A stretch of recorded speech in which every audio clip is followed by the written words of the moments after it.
अब तपाईँ सुन्न सक्नुहुन्छ रेडियो कार्यक्रम भन्छिन आमा।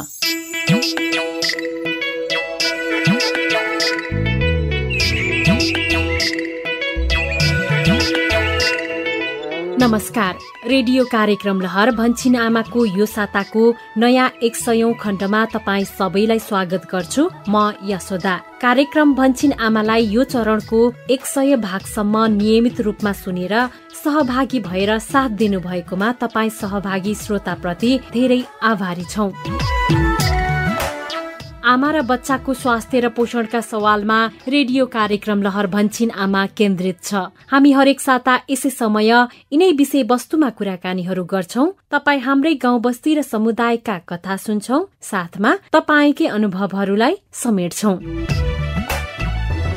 रेडियो कार्यक्रम लहर भन्छिन आमाको गएको खण्डमा हामीले जन्मान्तरको महत्व र उपयुक्त अवधिका सवालमा केन्द्रित नाटक श्रृङ्खलाका साथै सुत्केरी अवस्थामा गर्भ रहने जोखिमबाट बच्ने उपायका बारेमा छलफल गर्यौं। कार्यक्रमको आजको खण्डमा भने हामी गएको 2.5 महिना यता रेडियो कार्यक्रम लहर भन्छिन आमामा समेटिएका विषयवस्तु तथा कथावस्तुका सारा संक्षेप प्रस्तुत गर्नेछौं। यसभित्र आजसम्म आइपुग्दा भन्छिन आमाको नाटक श्रृङ्खलाले समेटेका सन्देशहरू सरसर्ती सम्झने प्रयास गर्नेछौं। सानो उमेरमा बच्चा भयो भने राम्रो स्याहार पनि पाउँदिन, किनकि बाबा आमा आफै कमाएर आफ्नो खुट्टामा उभिएको हुँदैन।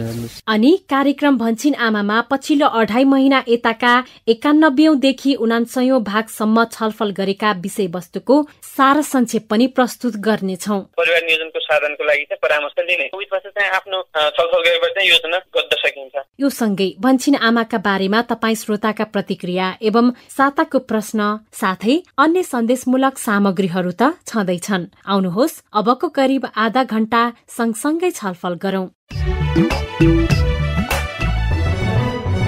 श्रोता, गएको करिब 2.5 महिना यता हामीले भन्छिन आमाको 91औं खण्डदेखि 99औं खण्डसम्म गर्भ रहेदेखि बच्चा 2 वर्ष हुन्जेलसम्मको अवधि अर्थात् 1000 दिने अवधिका आमा र बच्चाका स्वास्थ्य र पोषणका विभिन्न सवालहरूमा छलफल गर्यौं। यहाँसम्म आइपुग्दा हामीले जिंक चक्की औषधि मात्र नभएर सूक्ष्म पोषक तत्व पनि हो, बिरामी बच्चालाई खुवाउने खानाको मात्रा र तरिका, निको भइसकेको 2 हप्ता बच्चालाई थप पोषिलो खानाको आवश्यकता, बिरामी बच्चालाई पोषिलो खानेकुरा खुवाउन परिवारका सदस्यको भूमिका, बिरामी बच्चाको पौष्टिक आहारमा सामाजिक मूल्य मान्यताको प्रभाव, पोषिलो खानेकुराको सही जानकारी, आमाको उमेर 20 वर्ष भएपछि मात्र पहिलो बच्चा जन्माउँदा हुने फाइदाहरू, पहिलो गर्भधारणको उपयुक्त उमेर र सुत्केरी अवस्थामा गर्भ रहन सक्ने सम्भावना लगायतका विषयहरूमा छलफल गर्यौं। यो सँगै हामीले यिनै विषयहरू केन्द्रित नाटक श्रृङ्खला पनि सुन्दै आइरहेका छौं। यहाँसम्म आइपुग्दा कार्यक्रम भन्छिन आमाको नाटक श्रृङ्खलाले के कस्ता सन्देशहरू समेट्यो त एकपटक सम्झने प्रयास गरौं। प्रस्तुतिमा हुनुहुन्छ सहकर्मी भानु बोखिम। भन्छिन आमाको भाग 91 देखि 99 सम्मको श्रृङ्खलामा हामीले विषयसँग मिल्ने नाटकहरू सुने पनि श्रृङ्खलाबद्ध थिएनन्। यही क्रममा हामीले अङ्क 91 मा जिंक चक्की औषधि मात्र नभएर सूक्ष्म पोषक तत्व पनि हो भनेर चर्चा गरेका थियौं। बाबु के खान लाको? ल फेरि आ गर बाबु। मिठो छ है। दालको रस खान लाको भन्देऊ न फुपूलाई। कस्तो गजबले खाने रहेछ है भाउजू।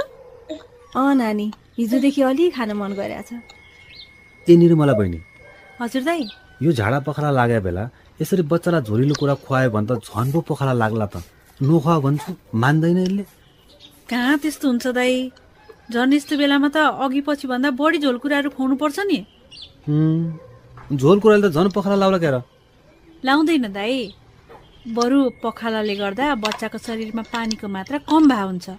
त्यही भएर आमाको दुध, गेडागुडी वा दालको रस, फलफुलको रस, भातको माड, पुनर्जलीय झोल अथवा सफा पानी पटक पटक खुवाइरहनु पर्छ। भाग 92 मा बिरामी बच्चालाई खुवाउने खानाको मात्रा र तरिकाको बारेमा कुराकानी गर्यौं। त्यसैगरी भाग 93 बिरामी भएर जाति भइसकेको 2 हप्तासम्म बच्चालाई थप पोषिलो खानाको आवश्यकता पर्छ भन्ने विषयमा केन्द्रित थियो। अनि अरू के खुवाउने गरेको छ सुन्दा बच्चालाई? अरू त के खुवाउनु र दिदी, त्यही सागपात गेडागुडी त हो। अन्डा सन्डा खुवाउने गरेछ कि छैन? अब घरमा कुखुरा पाल्या छैन के रे, त्यही दलबहादुर काकाकोबाट ल्याएर खुवाउँछु। त्यही त बिरामी भएको बेलामा जति धेरै खुवायो बच्चा बच्चीलाई उति छिटो बिमार निको हुन्छ के। हो त नि है दिदी। भाग 94 बिरामी बच्चालाई पोसिलो खानेकुरा खुवाउन परिवारका अन्य सदस्यको भूमिका चाहिन्छ भन्नेमा केन्द्रित थियो। बच्चा बिरामी हुँदा आमाले बच्चाको हेरचाह, खानपान र स्वास्थ्य उपचारको लागि अरू बेलाभन्दा बढी समय दिनुपर्छ। तसर्थ यस्तो बेला आमाले बच्चासँग बढीभन्दा बढी समय बिताउन पाओस् भनेर परिवारका अन्य सदस्यले पनि काममा सहयोग गर्नुपर्छ। त्यसैगरी भाग 95 मा बिरामी बच्चाको पौष्टिक आहारमा सामाजिक मूल्य मान्यताको प्रभावको बारेमा चर्चा भएको थियो। जस्तो कि बिरामी बच्चाले पचाउन सक्दैन, बान्ता गर्छ र पखाला लाग्छ भनेर लामो समयसम्म नखुवाइराख्ने प्रचलन, बच्चालाई ज्वरो आउँदा माछा मासु र अन्डा खुवाउनुहुन्न भन्ने जस्ता बुझाइ पनि छन्, जुन बिरामी बच्चाको अभिभावक वा आफन्तले गर्नुहुँदैन। ठुल्ठुले भएपछि स्कुल पढ्न जान्छन् मेरी छानी नातिनी। नातिनीलाई केही खुवाउने हो कि कुरा मात्रै गरेर बस्ने हो बद्दी? खुवाउने बेला त भयो त। अब खुवाउने त होला नि, अन्डा बेराउट खोरमा बुढा एक दुईवटा। अलिअलि मात्रै होइन बद्दी, मस्तै पो छन् त। एउटा अन्डा ल्याएर आउन त, छोरीलाई आज रोटी बनाएर खुवाउँला नि। भाग 96 मा आमाको उमेर 20 वर्ष भएपछि मात्र पहिलो बच्चा जन्माउँदा हुने फाइदाहरूको बारेमा चर्चा गरिएको थियो। त्यसैगरी भाग 97 बाट पहिलो गर्भधारणको उपयुक्त उमेर कति हो भनेर बुझेका थियौं। गर्भधारण गर्न आमाको उमेर कम्तीमा 20 वर्ष पुगेको हुनुपर्छ। सबैभन्दा पहिला त अब बिहे नै सानो उमेरमा गर्नु राम्रो कुरा होइन। ल ठिकै छ, अब बिहे भइहाल्यो, तर बच्चा त अलि ढिलो पाउन सकिन्छ नि। बिहे गर्ने बित्तिकै परिवारमा सल्लाह गर्नुपर्छ। अनि हामी कहाँ आयो भने त परामर्श पनि दिन्छौँ। परिवार नियोजनका साधनहरू सित्तैमा उपलब्ध छन् यहाँ। हेर्नुहोस् त, सरकारले तपाईँहरूको लागि भनेर कति धेरै व्यवस्था गरेको छ। त्यो सेवाबाट फाइदा त लिनु पर्यो नि। त्यही त सर, बेलामा बुद्धि आएन, अहिले पो पछुतो लाग्छ।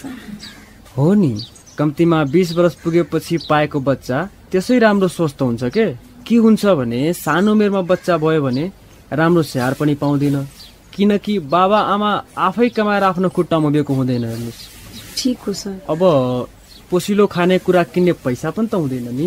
हजुर सर। जब परिवारमा केही कमाई काज हुन्छ तब न बच्चाको लालन पालन गर्न सकिन्छ। समस्या त्यही त छ सर।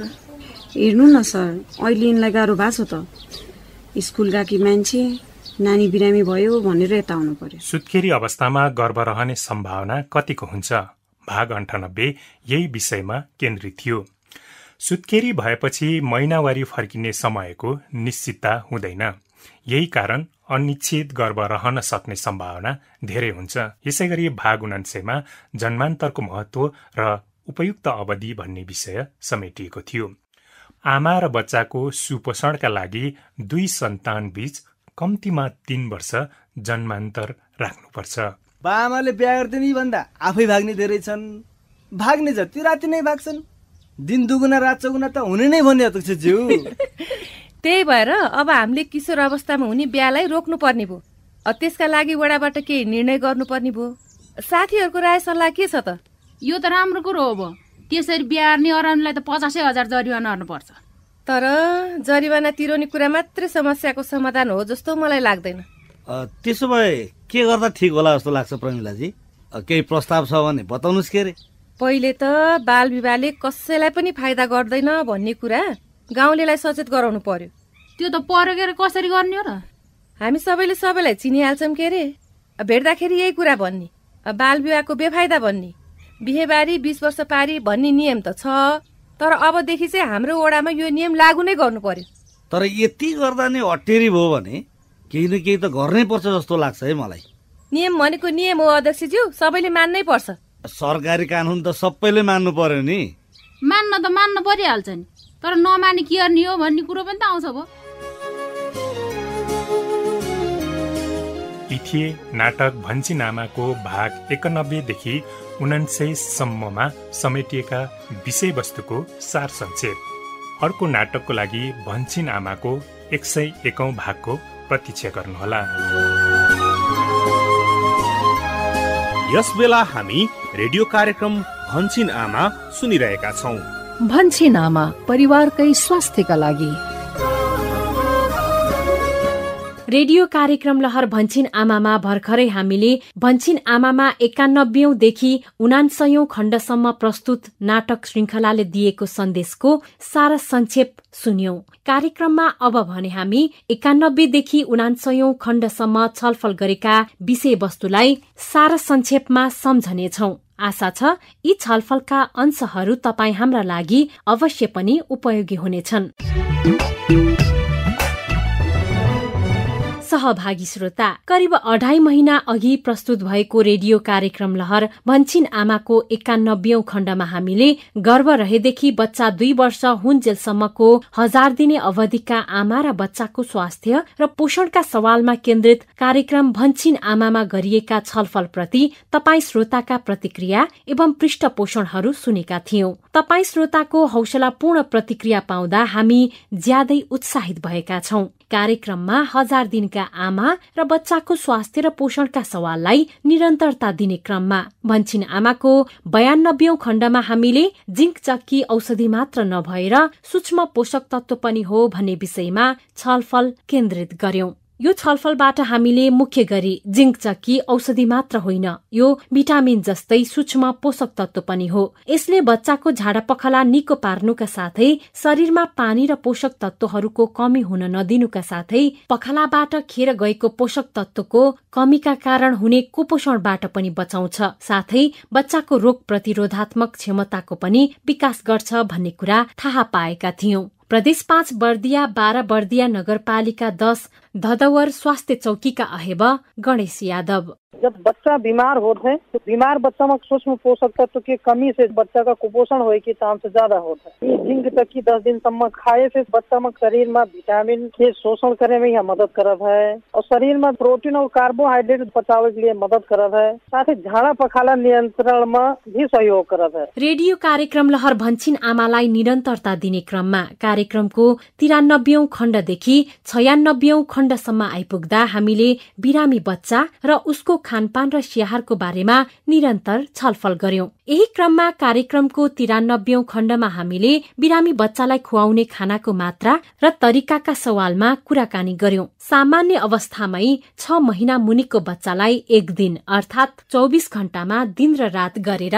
10 देखि 12 पटक पानी पनि नखुवाई आमाको दूध खुवाउनु पर्छ भने उसलाई बिरामी अवस्थामा त्यो भन्दा बढी पटक आमाको दूध खुवाउनु पर्छ, किनभने उसले सम्पूर्ण पोषण त्यही आमाको दूधबाटै पाउने हो। तर बच्चाको उमेर 6 महिना पूरा भइसकेको छ भने चाहिँ उसलाई आमाको दूधसँगै अन्य नरम पोषिलो खानेकुराहरू पनि बनाएर थोरै थोरै र पटक पटक गरेर खुवाउनु पर्छ भन्ने कुरा यो छलफलबाट हामीले थाहा पायौं। सुदूरपश्चिम प्रदेश बाजुरा बडीमालिका नगरपालिका बुढीगंगा स्वास्थ्य चौकीमा सेवारत हेल्थ असिस्टेन्ट भेषराज पण्डित। हामी चाहिँ 6 महिना भन्दा अगाडिको बच्चा बिरामी छ भने साबिक खुवाउने नै भयौं, त्योभन्दा थप पनि हामीले स्तनपान गराउनु पर्ने र 6 महिना पूरा भइसकेपछि आमाको दूध सँगसँगै बिरामी भएको अवस्थामा बच्चाको जो रोगसँग लड्ने क्षमता हुन्छ त्यो हरास भएको हुन्छ, खानामा अरुचि पनि हुन्छ। त्यसले गर्दाखेरि थप खानेकुरा चाहिँ फकाइ फुलाई अथवा थोरै मात्रा गरेर पटक पटक गरेर उसको खानेकुरा चाहिँ पर्याप्त मात्रामा खुवाउन सक्यौं भने चिकित्सकता दर हुन्छ, त्यसले चाहिँ छोट्याउने काम गर्छ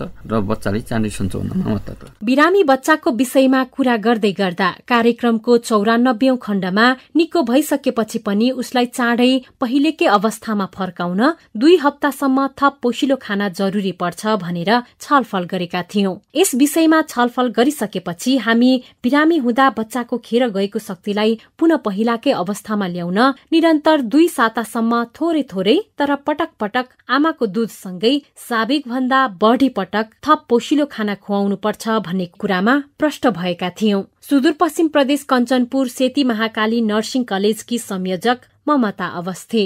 बिरामी बच्चाको खानपानमा अन्डा मासु हैन पशुजन्य खानेकुराहरू समावेश गर्न जरुरी छ। किन त भन्दाखेरि यो सबै रोगहरू लाग्नुको पछाडि हाम्रो शरीरमा एक किसिमको प्रतिरोधात्मक शक्ति हुन्छ जसलाई हामी इम्युनिटी पावर भन्छौं हैन, यो कमी भएर हो। अब त्यसकारण हामीले बिरामी बच्चा भए पनि अन्डा मासु अथवा चाहिँ अन्य पशुजन्य खानेकुराहरू समावेश गरेर खुवाउन सक्यौं भने उसले चाहिँ अब जे त्यो कुराबाट पाउँछ, जस्तो प्रोटिन पाउँछ भने प्रोटिनको कमीले गर्दाखेरि हुने रोग त लागेन नि बच्चालाई। यसरी हामीले उसलाई दिन सक्यौं भने अब जुन बच्चालाई बढी भन्दा बढी रोगहरू लाग्छन् त्यो रोग लाग्नबाट बच्चा चाहिँ जोगिने भयो। कार्यक्रम लहर भन्छिन आमालाई निरन्तरता दिँदै कार्यक्रमको 95औं खण्डमा हामीले बिरामी बच्चालाई पोषिलो खानेकुरा खुवाउनका लागि परिवारका सदस्यको भूमिकाका बारेमा छलफल गर्यौं। यो छलफलबाट हामीले बिरामी हुँदा बच्चा शारीरिक रूपमा शिथिल र कमजोर हुने भएकाले यो बेलामा बच्चालाई पोषिलो खाना, पर्याप्त स्तनपान र आमाको न्यानो काखको झनै बढी आवश्यकता पर्छ। त्यसैले बिरामी भएर कमजोर भएको बच्चालाई शरीरमा चाहिने पोषक तत्वको कमी नहोस् भनेर साबिक खुवाइरहेको भन्दा थप एक बढी पटक पोषिलो खाना खुवाउनु पर्छ र परिवारका सदस्यले त्यसको व्यवस्था मिलाउनु पर्छ भनेर छलफल गरेका थियौं। यो खण्डमा हामीले बिरामी बच्चालाई खुवाइने पोषिलो खानेकुरामा के कस्ता समूहका खानेकुराहरू पर्छ भन्ने सवालमा प्रदेश 5 बाँके बनकट्टी स्वास्थ्य चौकीका हेल्थ असिस्टेन्ट रिजवान खाँको सल्लाह सुनेका थियौं। बच्चा का पोषिलो तत्व एकदम फल-फूल हुआ, हरा साग सब्जी हुआ है ना, इसका एकदम डेली बच्चे की अगर 2 मरतबा खिलाओ तो थप एक पटक 15 दिन सम्म खिलाओ जाके फल-फूल एकदम बेस्ट है।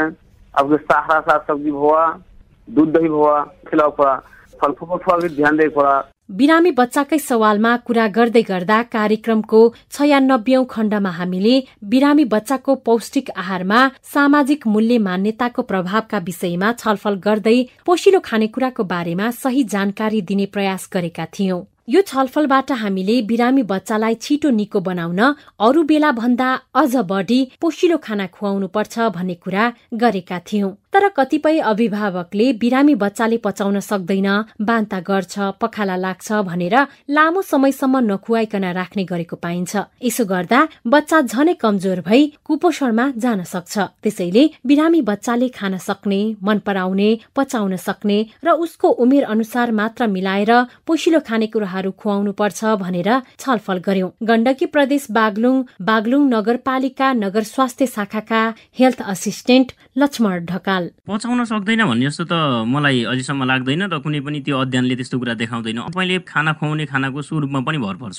सानो 6 महिनादेखि 1 वर्षसम्मको बच्चालाई ठूला ठुस कुराहरू खुवाउनुहुन्छ, भात नमिचिकन भात खुवाउनुहुन्छ भने त्यो बच्चाले पचाउन सक्दैन र तुरुन्त बान्दा हुने समस्या पनि हुनसक्छ। होइन, राम्रोसँग पकाउनुहुन्छ, उसले खान सक्ने स्वरूपमा ढाल्नुहुन्छ भने बच्चाले पचाउन नसक्ने भन्ने कुरा पनि हुँदैन। यो बीचमा बच्चा झिझिन्छ, खाना चाहिँ मान्दैन। यो बेलामा चाहिँ सकेसम्म बढी आमाको दुधमा बल गर्ने, झोलिलो कुराहरूमा बल गर्ने। पखाला लाग्यो भने चाहिँ बच्चालाई झोलिलो कुरा खाना दिनुहुन्न भन्छौँ। जुन बेलामा हामी पानी चाहिन्छ त्यो बेला पानी नखुवाउने प्रचलनमा बसिरहेका छौँ। त्यसलाई कम गर्नलाई के गर्नु पर्यो, सकेसम्म बिरामी भएको बेला झोलिलो कुरालाई र प्रोटिनयुक्त खानाहरूलाई चाहिँ एकदम खुवाउनु जरुरी छ र खुवाउनुपर्छ। बिरामी बच्चाको खानपानको विषयमा कुराकानी पश्चात हामीले कार्यक्रमको 97औं देखि 79औं खण्डसम्म गर्भधारण, जन्मान्तर जस्ता परिवार योजनाका सवालमा छलफल गर्यौं। यही क्रममा कार्यक्रमको 97औं खण्डमा आमाको उमेर 20 वर्ष भएपछि मात्र बच्चा जन्माउँदा हुने फाइदाका विषयमा छलफल भयो। यो छलफलबाट हामी आमाको उमेर 20 वर्ष पूरा भएपछि मात्रै पहिलो सन्तान जन्माउँदा आमा पनि शारीरिक र मानसिक रूपमा परिपक्व हुनुका साथै बच्चा पनि स्वस्थ जन्मिन्छ। तर यदि 20 वर्ष अगाडि नै बच्चा जन्मायो भने आमा र बच्चा दुवैको शारीरिक र मानसिक स्वास्थ्यमा त असर पार्छ नै, त्यो बाहेक दम्पतिको जीवनमा पनि विभिन्न असहजताहरू ल्याउँछ भन्ने बारेमा प्रष्ट भएका थियौं। प्रदेश 1 पाँचथर जिल्ला अस्पतालमा कार्यरत स्टाफ नर्स मेनुका ओझा।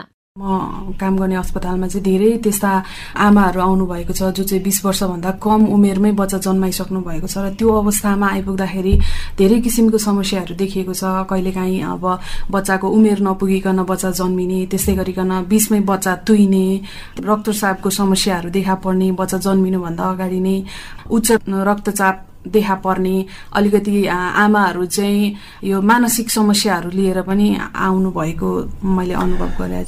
आमाको उमेर 20 वर्ष पूरा भएपछि मात्र पहिलो गर्भधारणको योजना बनाउँदा श्रीमान श्रीमती दुवै शारीरिक र मानसिक रूपमा तयार भएका हुन्छन्। यही क्रममा हामीले कार्यक्रमको 98औं खण्डमा पहिलो गर्भधारणको उपयुक्त उमेरको सवालमा छलफल केन्द्रित गर्यौं। यो छलफलबाट स्वस्थ र परिपक्व आमाबाट जन्मिएको बच्चा स्वस्थ जन्मिनुका साथै उसको पालन पोषण पनि राम्रो हुन्छ। त्यसैले बच्चा जन्माउनु र हुर्काउनु ठूलो जिम्मेवारी भएकाले बच्चा कहिले पाउने र त्यसको लालन पालनका सम्बन्धमा दम्पतिबीच सल्लाह गरेर पारिवारिक दबावमा नआई आफूले चाहेको समयसम्म मात्र बच्चा जन्माउनलाई र शारीरिक र मानसिक रूपमा तयार नहुन्जेल परिवार नियोजनका अस्थायी साधन प्रयोग गर्नुपर्छ भन्ने कुरा बुझेका थियौं। सुदूरपश्चिम प्रदेश बैतडी जिल्ला अस्पताल प्रमुख डाक्टर वसन्तराज जोशी। बिहा गरेपछि चाहिँ तुरुन्तै गर्भधारण हुने समस्या हाम्रोतिर बढी छ। सँगसँगै समाजको दबाव, परिवारको दबावले गर्दाले बच्चा पाउनु पर्ने अवस्था छ। तर महिला र पुरुष दुवै शारीरिक मानसिक रूपले चाहिँ तयार नभएका अवस्थामा गर्भधारण गर्दै नै हुनु। गर्भधारण गर्दैले चाहिँ निर्णय गर्ने अधिकार भनेको श्रीमान र श्रीमतीको हो। श्रीमान श्रीमतीले दुवैजनाले चाहिँ छलफल गरेर योजना बनाएर चाहिँ परिवारलाई अगाडि बढाउने, मतलब तुरुन्त बच्चा पाउने कि नपाउने, केही वर्ष पुर्ने कि कसो चाहिँ छलफल गरेर चाहिँ योजना गर्न सकिन्छ। नेपाल सरकारले चाहिँ विभिन्न परिवार नियोजनका साधनहरू चाहिँ निशुल्क उपलब्ध गराइरहेछ। पुरुषले प्रयोग गर्न सकेमा चाहिँ कन्डम हुन्छ। कन्डम हरेक सरकारी स्वास्थ्य संस्थामा चाहिँ निशुल्क रूपमा पाइन्छ। महिलाले प्रयोग गर्दै परिवार नियोजनका अस्थायी साधनहरू मध्ये चाहिँ खाने शक्ति पिल्स हुन्छ। डिपो 3 महिने सुई भन्ना त्यो एक फेर लगाएपछि 3 महिना ढुक्क हुन्छ, 3 महिनामा लगाइराख्नु पर्छ। त्यसै गरेपछि चाहिँ इम्प्लान्ट भन्ने हुन्छ। त्यो इम्प्लान्ट भन्ने पाखुरामा चाहिँ छालामुनि नाना 2 सिनका हाल गरे 5 वर्षसम्म त्यसले गर्भ रोक्न सकिन्छ। त्यसरी कपल्टी भन्ने हुन्छ। त्यो चाहिँ नानो एक टी आकारको तामाको तारले बेरिएको नानो एक साधन हो जो चाहिँ पाठेघरमा राखेपछि चाहिँ 10-10 वर्षसम्म त्यसले बच्चा बच्चापछि चाहिँ बचाइ सकिन्छ। र स्वास्थ्य संस्थामा कुन चाहिँ परिवार नियोजनको साधन प्रयोग गरिन्छ के फाइदा हुन्छ हैन, कम्ती लेखा चाहिँ को उपयुक्त छ सबै छनौट गरेर चाहिँ स्वास्थ्य कर्मीहरूलाई चाहिँ सल्लाह गरेर दिनान। त्यसले लेखा चाहिँ दुवैजना स्वास्थ्य संस्थामा जाएर परिवार नियोजनको साधनको लागि चाहिँ परामर्श लिने। त्यसपछि चाहिँ आफ्नो छलफल गरेर चाहिँ योजना गर्न सकिन्छ। परिवार योजनाकै सवाललाई निरन्तरता दिने क्रममा गएको साता प्रस्तुत कार्यक्रमको 79औं खण्डमा सुत्केरी अवस्थामा गर्भ रहन सक्ने जोखिमबाट कसरी बच्ने भन्ने सवालमा कुराकानी भयो। यो कुराकानीबाट बच्चा जन्माएदेखि 6 हप्ता अर्थात 45 दिनसम्मको अवधिलाई सुत्केरी अवस्था मानिने भएकोले यो बेलामा पनि अनिश्चित गर्भ रहन सक्ने सम्भावना हुने भएकाले दम्पतिले सुत्केरी भए पश्चातकै स्वास्थ्य संस्था जाँदा स्वास्थ्य कर्मीसँग परिवार नियोजनका साधनहरूको बारेमा सल्लाह लिएर स्वास्थ्य कर्मीको सल्लाह बमोजिम साधनको प्रयोग शुरू गर्नुपर्छ भन्ने कुरा छलफल भएको थियो। बागमती प्रदेश दोलखा मेलुङ गाउँपालिका 2 सुका ठोक्करमा सेवारत अनमी कल्पना भुजेल। परिवार नियोजनको साधन चाहिँ दम्पतिहरूले चाहिँ उहाँहरूको दुईजनाको सल्लाहमा चाहिँ कुन युज गर्दा राम्रो हुन्छ र त्यसमा पनि अब हामीसँग अस्थायी साधनहरू छन्। दुईजनाको सरसल्लाहमा चाहिँ नजिकै स्वास्थ्य स्वयंसेविका भएको कारणले चाहिँ स्वास्थ्य स्वयंसेविकाको घरमा जानुहुन्छ र उहाँले चाहिँ यो ठाउँमा यस्तो हुन्छ भन्ने कुरा उहाँले बताइदिन्छ। हाम्रोमा आएपछि अनि हामीले परिवार नियोजन सम्बन्धी राम्रोसँग ज्ञान उहाँहरूलाई बताउने छौँ। यसरी कार्यक्रम भन्छिन आमाको यो चरणको 100औं खण्डसम्म आइपुग्दा हामीले 1000 दिने आमा र बच्चाको स्वास्थ्य र पोषणका यिनै विविध सवालमा छलफल गर्यौं। यी छलफलहरू तपाईका लागि पक्कै पनि उपयोगी भयो होलान् भन्ने हाम्रो विश्वास छ। रेडियो कार्यक्रम लहर भन्छिन आमाका यस चरणका सम्पूर्ण खण्डहरू www.equalaccess.org.np बाट वा भन्छिन आमाको फेसबुक पेज तथा युट्युब च्यानल वा साउन्ड क्लाउडमा BHANCHHINAAMA अर्थात भन्छिन आमा सर्च गरेर जुनसुकै बेला सुन्न सक्नुहुन्छ। कार्यक्रम भन्छिन आमामा तपाई 1000 दिने आमा र बच्चाको स्वास्थ्य र पोषण बारे के कुरा सुन्न चाहनुहुन्छ र तपाईलाई कार्यक्रम कस्तो लाग्छ हामीलाई फोन गरेर भन्नुस् है। फोन गर्ने निशुल्क टेलिफोन नम्बरहरूको बारेमा यो जानकारी। रेडियो कार्यक्रम भन्छिन आमामा फोन गर्नका लागि तपाईको पैसा नपर्ने नम्बर हो NTC CDMA र स्काई फोनबाट 166001 00 457 र एनसेलबाट 98015 71000। फोन नम्बर फेरि एकपटक NTC CDMA र स्काई फोनबाट 166001 00 र एनसेलबाट 98 015 71 000। निशुल्क यी आइभीआर नम्बरहरूमा हामीले तपाईँले नै रेकर्ड गराउनु भएका प्रतिक्रिया पाइरहेका छौं। अबको क्रममा तिनै मध्येको एक प्रतिक्रिया। नमस्ते, म सिन्धुपाल्चोक दलखी गाउँपालिका वडा नम्बर 2बाट सुषमा भण्डारी बोलेको।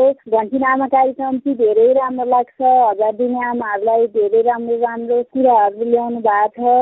बच्चालाई कसरी खुवाउनु पर्छ, लिटो जाउलो अन्डा सबै कुरा भन्छिन आमा कार्यक्रममा जहिले नियमित सुन्ने गर्छु। उपयोगी र महत्त्वपूर्ण पृष्ठपोषणको लागि धेरै धेरै धन्यवाद। कार्यक्रम भन्छिनामा स्वास्थ्य तथा जनसंख्या मन्त्रालयको साझेदारीमा USAID को आर्थिक सहयोगमा सञ्चालित सुआहारा परियोजनाका निम्ति डिजिटल ब्रोडकास्ट इनिसिएटिभ इक्वल एक्सेसले निर्माण गरेको हो। तपाईँ हाम्रो सचेतता, कोरोना भाइरस रोगको संक्रमण रोक्न अपनाऊ सतर्कता।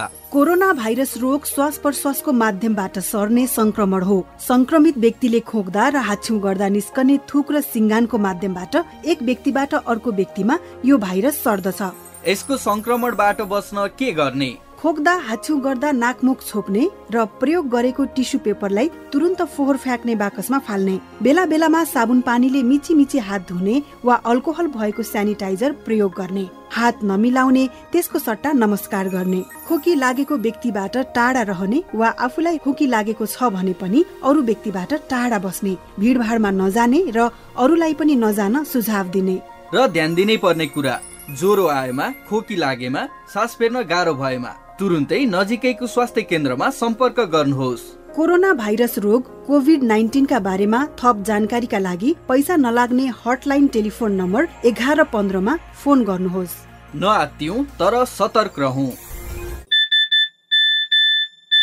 यसबेला हामी रेडियो कार्यक्रम लहर भन्छिनामा सुनिरहेका छौं। अब गएको साता सोधिएको प्रश्न, त्यसको जवाफ र सही जवाफ पठाउनेहरू मध्ये छानिनु भएका सहभागी श्रोताको नाम भन्ने पालो। गएको साता हाम्रो प्रश्न थियो, सुत्केरी अवस्था भन्नाले कहिलेसम्मको अवस्थालाई बुझिन्छ? यसको सही जवाफ हो बच्चा जन्माएदेखि 6 हप्ता अर्थात 45 दिनसम्म अर्थात 1.5 महिनासम्मको अवधिलाई सुत्केरी अवस्था भनेर बुझिन्छ। सही जवाफ पठाउनेहरू मध्ये आज छानिनु भएको छ गण्डकी प्रदेश बागलुङबाट कमला बस्नेत। कमलाजी, तपाईलाई बधाई छ।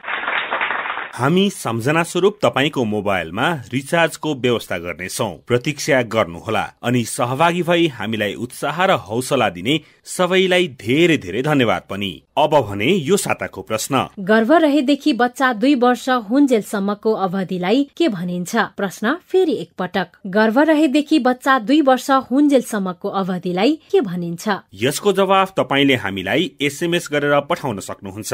SMS गर्नको लागि मोबाइलमा BAN टाइप गरी आफ्नो जवाफ, नाम र ठेगाना लेखी 371171 मा पठाउनुहोस्। सही जवाफ पठाउने मध्ये छानिनु हुने एकजनाको मोबाइलमा सम्झना स्वरूप रिचार्जको व्यवस्था गर्नेछौं। SMS गर्ने तरिका फेरि एकपल्ट, मोबाइलमा BAN टाइप गर्नुहोस्, जवाफ लेख्नुहोस् अनि आफ्नो नाम ठेगाना लेखी 37171 मा पठाउनुहोस्। सहभागी श्रोता, आजको लागि भने रेडियो कार्यक्रम लहर भन्छिन आमाबाट बिदा माग्ने बेला भइसकेको छ। आजको यस 100औं खण्डमा हामीले भन्छिन आमामा गएको 2.5 महिना यता प्रस्तुत 91 देखि 79औं खण्डसम्म 1000 दिने आमा र बच्चाका विभिन्न सवालमा गरिएका छलफलका सारा संक्षेप सुन्यौं। जाँदा जाँदै हाम्रो प्रस्तुति रेडियो कार्यक्रम लहर भन्छिन आमाको स्थानीय भाषागत संस्करणहरू सुदूरपश्चिम प्रदेश केन्द्रित क्षेत्रका लागि डोटेलीमा भन्ने छन् आमा, प्रदेश 5 केन्द्रित क्षेत्रका लागि अवधिमा अम्मा कहत हिँ र यो सँगै नेपाली भाषामा भन्छिन आमा नाममा देशभरिका 150 भन्दा बढी स्थानीय FM-हरूबाट भोलि आइतबार बिहान 7:30 बजेदेखि सुन्न र प्रत्यक्ष छलफलमा सहभागी हुन तपाईलाई हाम्रो सादर आग्रह। रेडियो कार्यक्रम लहर भन्छिन आमाका बारेमा तपाईका महत्वपूर्ण प्रतिक्रिया र पृष्ठपोषण अनि नाटक श्रृंखला सहित अर्को साता यसै समयमा हामी आउने नै छौं। त्यो भन्दा अगाडि रेडियो नेपालबाटै अहिले 10 बजेको समाचार पछि कोभिड-19 विरुद्ध सचेतनामूलक कार्यक्रम हेलो भन्छिन आमा सुन्न नछुटाउनुहोला। अहिलेका लागि भने सबै भन्छिन आमा सहकर्मीहरू पवन, माया, सतीश, सुशीला, भानु अनि प्रविधि सहयोगी दिनेश तथा सम्पूर्ण स्थानीय एफएम सहकर्मीहरू सहित म यशोदा पनि बिदा भए। नमस्ते। भन्छिन आमा परिवारकै स्वास्थ्यका लागि।